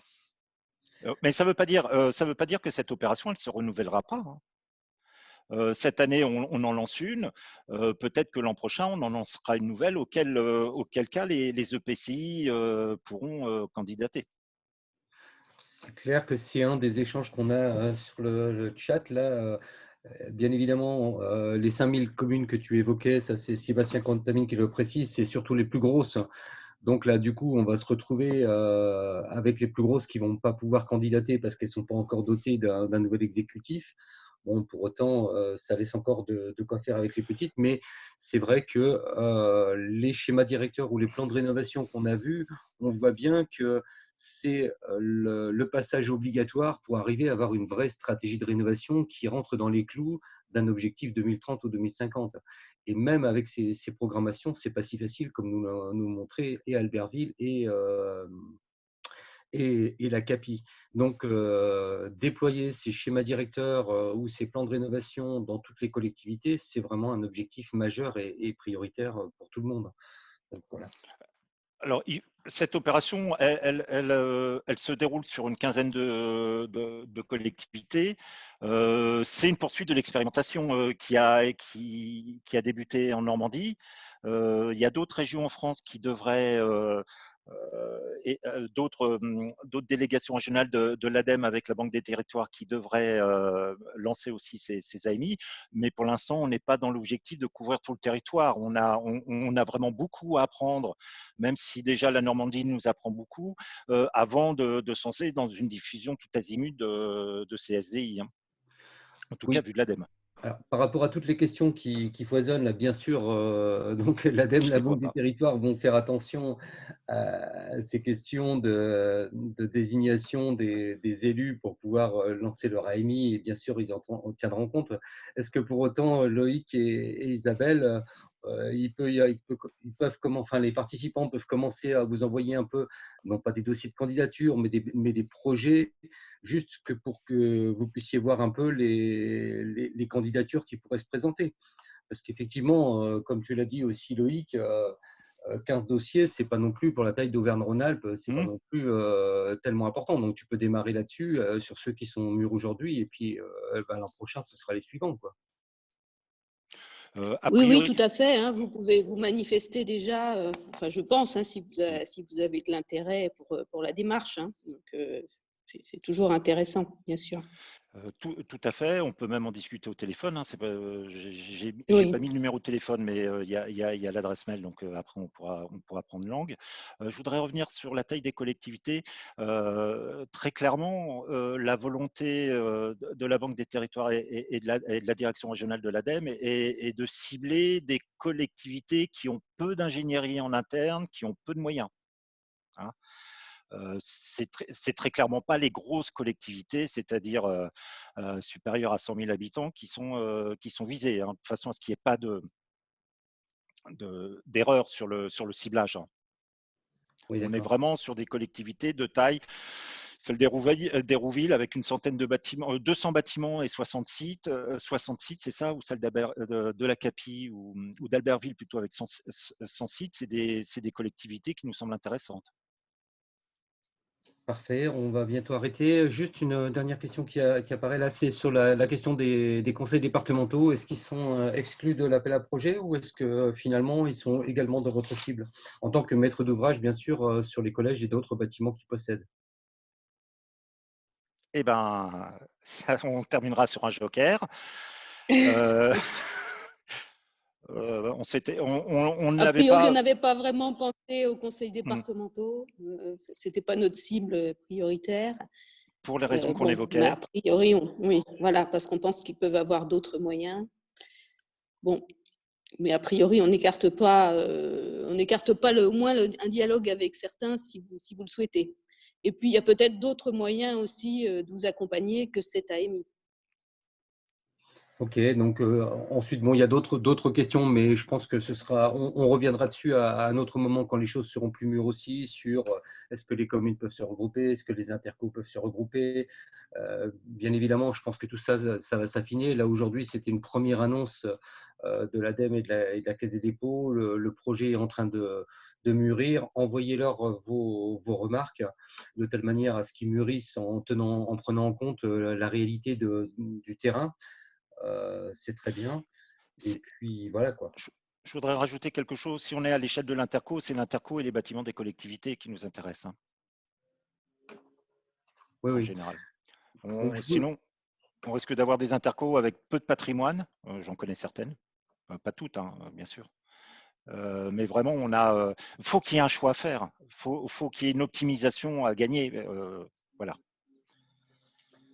Parfait. Bah, écoute, Loïc, je te laisse le mot de la fin. Merci à tous d'avoir participé à ce webinaire. S'il n'y a plus de questions, je suis en train de regarder le chat.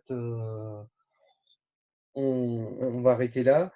Et puis, on essaiera d'en remettre un. Alors, je ne sais pas si on arrivera à en remettre un en place avant la fin avant le 11 mai, mais en tout cas, il y en a un prochain qui est prévu début juin sur les questions de montage financier. Le 4 juin.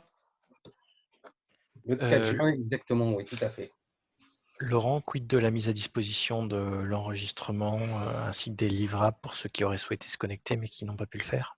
Alors, on vous mettra tout ça à disposition. Je ne sais pas exactement où. Pour tous ceux qui sont inscrits, on a vos mails et donc on vous renverra les éléments de chemin là-dessus. L'enregistrement, il sera certainement sur la chaîne YouTube d'Aura 2E et les présentations, on vous les fera passer. On les mettra également à disposition.